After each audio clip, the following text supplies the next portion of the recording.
안녕하십니까. 해월TV 정상호입니다. 보통 조선시대 조일전쟁이 3대 기록물로 이순신 장군의 난중일기와 영의정 유성룡의 징비록 그리고 쇠미록을 꼽습니다. 그중 쇠미록을 모르는 분들이 많을 텐데요. 제목의 뜻은 초라하게 떠도는 사람의 기록이란 말입니다. 과거 급제를 못해 관직이 없던 무명의 한양선비 오이문이 전쟁 피난길에 쓴 일기죠. 난중일기나 징비록과 달리 평범한 민간인의 기록이라는 점에서 독특한 가치가 있어 국가보물로 지정되어 있죠. 당시 조선 민중의 생활과 관리들의 실태, 전쟁 참상이 대하 드라마처럼 생생하게 그려져 있거든요. 오이문이 일기를 쓴 기간은 전쟁 5달 전에 외거 노비들로부터 공물을 거둬들이려 전라도 여행을 떠날 때부터 전쟁을 만나 피난 생활을 하다가 전쟁이 끝나서 한양으로 돌아와 기록을 멈출 때까지 9년 3개월 동안입니다. 10년 동안 목숨이 왔다 갔다 하는 전쟁통에 꼬박꼬박 일기를 썼으니까 조선 선비의 기록 본능 하나만은 인정해줘야죠. 전쟁 초기 209일치를 한 번에 몰아서 쓴 것과 아파 누웠던 76일을 빼고 하루도 빠짐없이 썼죠. 조일전쟁은 선조 25년 4월 13일 일본군이 부산진성과 동래성을 공격하면서 일어났습니다. 그때 오이문은 장수 현감으로 있던 큰처남 이빈이 집에 머물고 있었는데 3일 지나 전쟁 발발 소식을 듣고 피난 생활을 시작합니다. 처음 3달은 산속에 숨어 살다가 그 후 노모와 부인 등 가족을 만나 충청도와 강원도 등을 전전하는데 무엇보다 먹을 게 큰 문제였죠. 하루는 이렇게 쓰고 있습니다. 집안에 아무것도 없고 채소조차 구할 수 없는 형편이니 하물며 고기를 바라겠는가. 소금과 간장도 떨어졌다. 더욱 걱정스럽다. 그래도 오이문은 일가 친척 덕을 볼 수 있는 양반이어서 사정이 나은 편이었죠. 쇠미록을 보면 거리에 거지가 드물었다고 하는데요. 이미 다 굶어 죽어 걸식하는 사람을 찾기 힘들었던 거죠. 사람들이 서로 잡아먹는 일이 흔해 심지어 육촌 친척을 죽여서 먹고 혼자 가는 사람이 있으면 산짐승처럼 쫓아가서 잡아먹었다고 하죠. 유성룡의 징비록에도 비슷한 내용이 보이는데요. 서울이 동대문 밖에 쌓인 시체가 성의 높이와 맞먹을 정도고 시신을 보면 사람들이 달려들어 순식간에 자르고 베어내 피와 살이 낭자했다고 하죠. 지옥이 따로 없는 거죠. 특히 가여운 피해자들은 어린아이들입니다. 하루는 거리에서 거적으로 덮어놓은 시체를 보았는데 곁에 2 아이가 울고 있었습니다. 엄마가 굶어 죽었는데 시신을 묻으려 해도 자기들 힘으로 옮길 수 없고 땅을 팔 연장도 없다는 것이었죠. 그때 나물 캐는 여인이 광주리에 호미를 넣고 지나가니까 아이들이 저 호미를 빌려준다면 땅을 파서 묻을 수 있다고 호소하죠. 길에서 7, 8세 어린아이가 대성통곡하고 옆에서는 그 어머니가 흐느끼는 장면도 나오는데요. 부부와 어린아이 셋이 떠돌면서 구걸에 살다가 더 이상 아무것도 얻을 수 없자 남편이 모자를 버리고 떠나버렸다는 거죠. 선조는 한양을 버리고 도망할 때 자신을 수행했던 신하 86명을 훗날 호성공신으로 봉하였습니다. 이 중에 내시 마부 등 왕의 심기수발을 든 사람이 32명이나 들어있죠. 그런데 정작 최전선에서 적과 싸운 선무공신 책봉은 이순신 장군 등 18명에 불과했습니다. 김천일, 조원 등 의병장과 이순신 장군 휘하의 수군 맹장들도 빠졌고요. 물론 피난길 왕을 모필했으니까 공신 책봉을 나무랄 일은 아니죠. 그러나 정작 목숨 바쳐 나라를 지킨 사람들에게는 인색했던 거죠. 그런 선조를 오이문이 꿈에서 만나 그 귀가 커서 중흥할 수 있는 임금이라고 생각했다고 하거든요. 양반 사대부들이 한계였던 거죠. 냉정하게 말해서 조선은 외침으로부터 스스로를 지킬 수 있는 태세가 되어 있지 않은 나라였습니다. 집권층은 국제정세를 국력과 군사력이 아니라 성리학의 눈으로 재단하며 국가안보정책의 책상머리 이념과 당파적 이해를 앞세웠죠. 조일전쟁 1년 전에 통신사 일행이 일본 정세를 탐문하고 돌아왔었습니다. 아시다시피 정사와 부사가 서로 정반대의 의견을 보고하죠. 정사 황윤길이 앞으로 병화가 있을 것입니다. 이렇게 상소하자 부사 김성일이 전쟁 조짐이 전혀 없다며 황윤길이 인신만 동의하게 한다고 반박한 것이죠.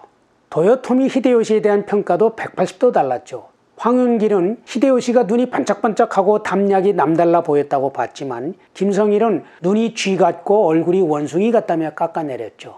백벌을 양보해서 사람의 판단이 서로 다를 수 있다고 치자고요. 문제는 별다른 검증 노력도 없이 김성일의 의견이 국론으로 채택됐다는 것이죠. 그때 권력을 김성일이 속한 동인이 장악하고 있었거든요. 사회 분위기도 200여 년 동안 계속된 평화에 젖어 있었습니다. 경상도 지역의 백성들은 축성 노역과 과도한 형벌이 지쳐 오히려 차라리 적이 쳐들어오기를 기다리는 지경이었다고 하죠. 전라도 인심도 마찬가지였습니다. 집안 물건을 다른 곳으로 옮겨놓고 적이 오기를 기다리거나 병적에 이름이 올라있는 사람들이 달아나곤 했다고 하죠. 이렇게 안으로부터 허물어진 나라의 외적이 쳐들어오면 어찌 되겠습니까? 쇠미록이 전하는 조선 백성의 피해가 참혹하죠. 여인들이 일본군으로부터 성폭행과 집단 윤간을 당해 잘 걷지도 못합니다. 또 이천이 한 남자는 전쟁 물자를 마련하려는 관아의 부역이 하루에 3개가 겹쳐 나오자 부인에게 차라리 내가 죽으면 당신이라도 편할 것이요, 이렇게 말하며 목을 매서 죽었다고 하죠. 원군인 명나라 군사도 백성과 관원을 때리고 물건을 약탈하는 것은 마찬가지였습니다. 오이문의 큰아들 오윤겸이 평강 현감으로 있었는데 명군이 평강에 오자 욕을 당할까 두려워 숨어 지낼 정도였죠. 조선 사람이 머리를 베어 일본군 수급이라고 거짓 보고에 상을 받은 사례도 있었습니다.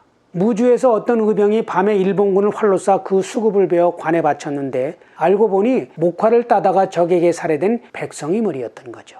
더 기막힌 것은 머리가 잘려진 조선인의 아버지가 그것이 자기 아들이라는 사실을 알았던 것입니다. 그러나 일본군에 붙었다고 오해받을까봐 입을 다물고 있었던 거죠. 조선시대 조상의 제사는 양반 사대부의 일상에서 가장 중요한 일이었습니다. 전시라도 예외가 될 수 없었죠.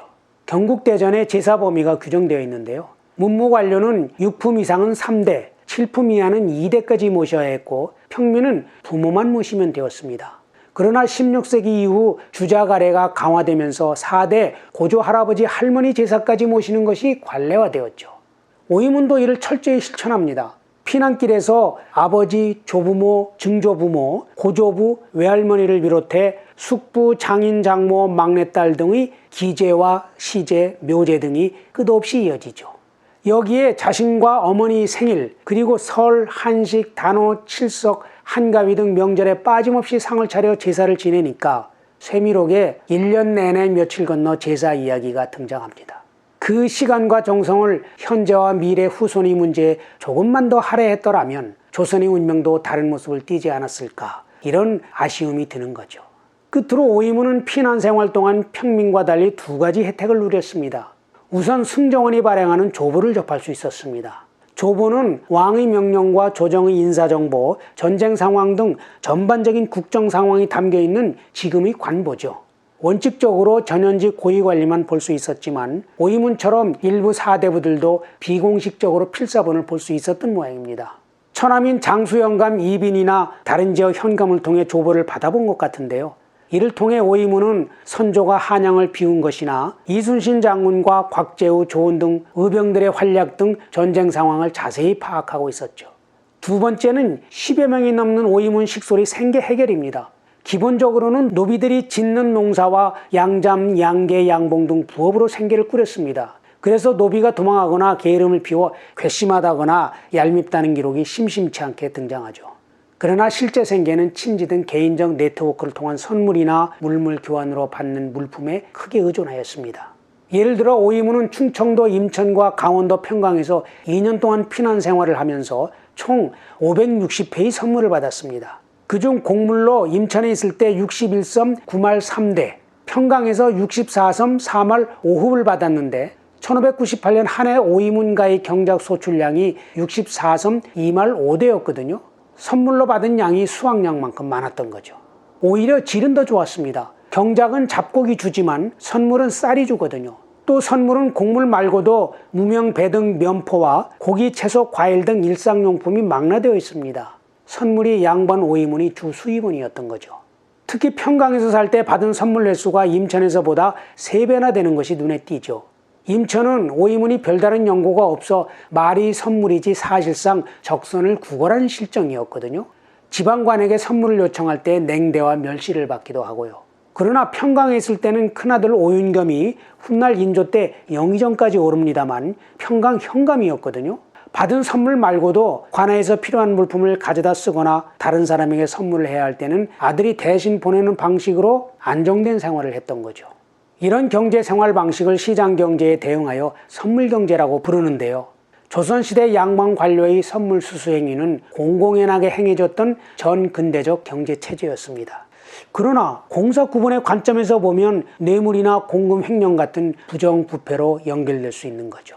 다만 조선시대 이런 선물 수수 목록이 여럿 발견되는 것을 보면 선비들이 별다른 문제의식을 느끼지 않았던 것 같습니다. 부정한 짓이라고 여겼다면 그렇게 꼼꼼히 적었겠습니까? 해월하게 조선유학의 긍정적인 점을 굳이 들라면 미친 기록정신인데요. 선물 기록을 비망록 정도로 생각한 거죠. 그러나 이런 선물 풍습은 결국 관권이나 연주를 매개로 하는 양반 사대부들이 배타적인 공존 체제를 강화해 조선사회의 개방과 자원배분의 효율성을 저해하였던 거죠. 지금도 우리 사회에 이런 선물 관행의 잔재가 미풍양속이란 이름으로 끈끈하게 남아있는 것이 사실이죠. 준비된 영상은 여기까지입니다. 건강하세요.